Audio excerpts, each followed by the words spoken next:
KTVO's Good Morning Heartland.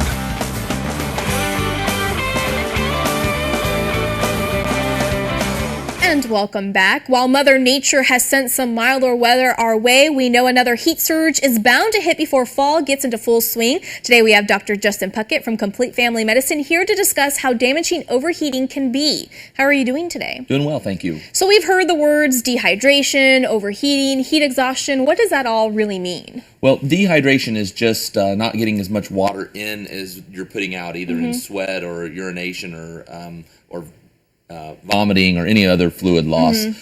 Heat exhaustion is whenever it goes one step further, and that's whenever you really start to get some symptoms. And then heat stroke is whenever your body just kind of gives up on trying to cool itself and your core body temperature rises. Definition is above 105 degrees, and that's a very life-threatening emergency. So let's talk about the symptoms for heat exhaustion. Yeah, heat exhaustion will cause lots of different symptoms, but confusion is one of the most prominent. You also will notice that your urine is really concentrated, and so it's going to be dark. You're going to get dizzy, might even feel faint, be fatigued generally, get a headache, also have some muscle aches and cramps, nausea, pale skin, and then you're going to be doing lots of sweating whenever you're in heat exhaustion. And then you might get a rapid heartbeat as well.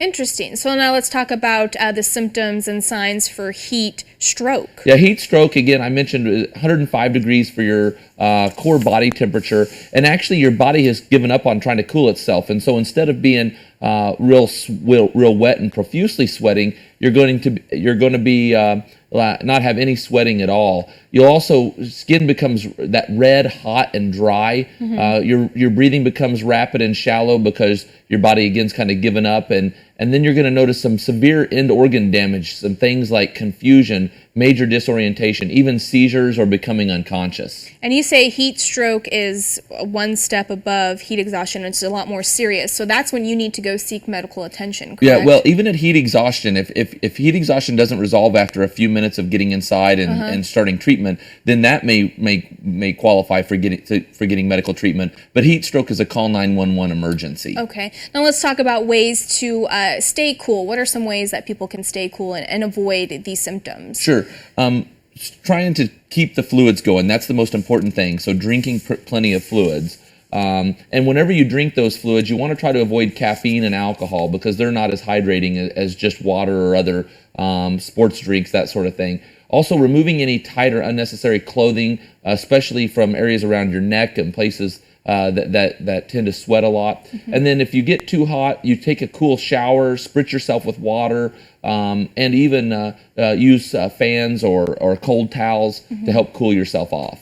So let's talk about treatments of heat stroke. What can people expect when they do go to the hospital or anything like that? Well, the first aid that needs to be done is that if you think that you or someone around you is having heat stroke, is to get them to the cool area, begin to cool them off in the same ways we talked about for heat exhaustion, and then be a little more extreme. So we're taking ice packs and we're putting them around the neck, we're putting them in the armpits and the groin, because that's areas that large blood vessels are fairly close to the skin, and so we can kind of cool the body off from the inside out.